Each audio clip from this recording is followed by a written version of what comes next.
எல்லாருக்கும் வணக்கம். என் பேர் யோகேஷ். நான் மாநாட்டில் ஒரு சிறிய குடும்பத்தில் இருந்து வரேன். ஸோ எங்கள் அப்பா பார்த்தீங்கன்னா சண்முக சுந்தரம் போலீஸாக இருக்காங்க. அம்மா ஹவுஸ் ஒய்ஃப் கீதா. அதுக்கப்புறம் எனக்கு 2 தம்பிகள். நான் காஞ்சி ஸ்ரீ சங்கரா அகாடமி மெட்ரிகுலேஷன் ஸ்கூலில் 10th வரை படித்தேன். 11th and 12th வந்து எங்கள் அப்பாவோட ட்ரான்ஸ்ஃபர் காரணமாக திருநெல்வேலி வந்தோம். இங்கே நெல்லையில் ஸ்ரீ ஜெயந்திரா சுவாமிகள் சில்வர் ஜூப்ளி ஸ்கூலில் 11th and 12th படித்தேன். 11th and 12th படிச்சுட்டு எனக்கு இன்ஜினியரிங் மேலே கொஞ்சம் இன்ட்ரெஸ்ட் இருந்தது.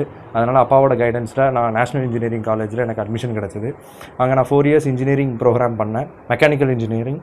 ஸோ அதில் பண்ணும்போதே எனக்கு இஸ்ரோவில் ஒரு ஆப்பர்ச்சுனிட்டி கிடச்சிது.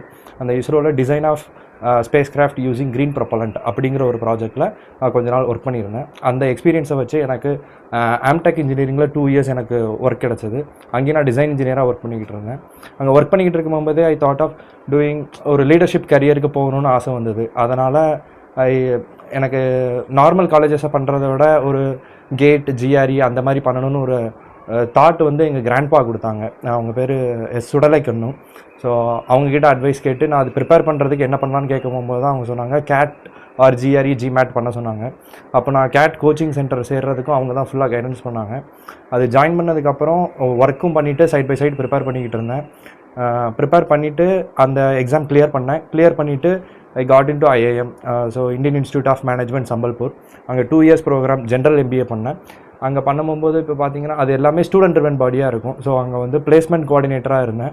ஃபஸ்ட் இயரில் செலக்ட் ஆகிட்டு 2 years பிளேஸ்மெண்ட் கோஆர்டினேட்டராக இருந்து அங்கே எல்லாருக்கும் பிளேஸ்மெண்ட்ஸுக்கும் ஹெல்ப் பண்ணிவிட்டு சைட் பை சைட் நான் என்னோடய ப்ரிப்பரேஷன் பார்த்துட்டு இருந்தேன். அப்போது POMS இந்தியா இன்டர்நேஷ்னல் கான்ஃபரன்ஸ் சொல்லுவாங்க. அதுலேயும் எனக்கு ஒரு ஆப்பர்ச்சுனிட்டி கிடச்சிது பேப்பர் பப்ளிஷ் பண்ணுறதுக்கு.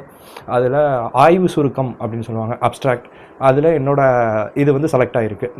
என்னோடய டாபிக் என்னென்னு பார்த்தீங்கன்னா sustainability with AI with coco pith transfer. So அந்த கோகோபித்துங்கிறது நம்ம ஊரில் இப்போ எனக்கு அந்த ஐடியா எப்படி வந்ததுன்னா, நம்ம ஊர் சைடு வந்து தென்னை மரம்லாம் அதிகமாக இருக்கும்.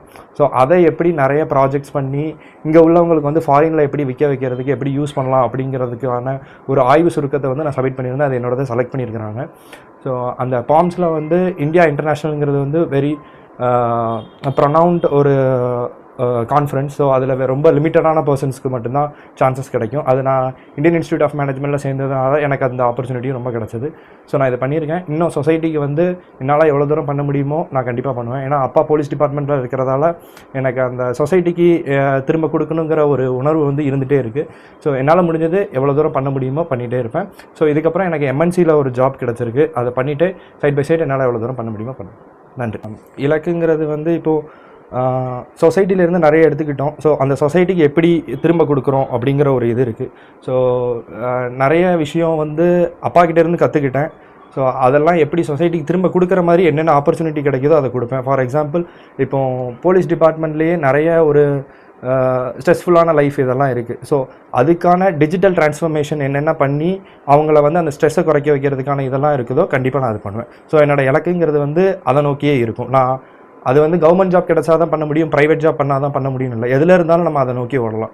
ஸோ அதுதான் என்னோடய ஃபைனல் இலக்காக இருக்கும்.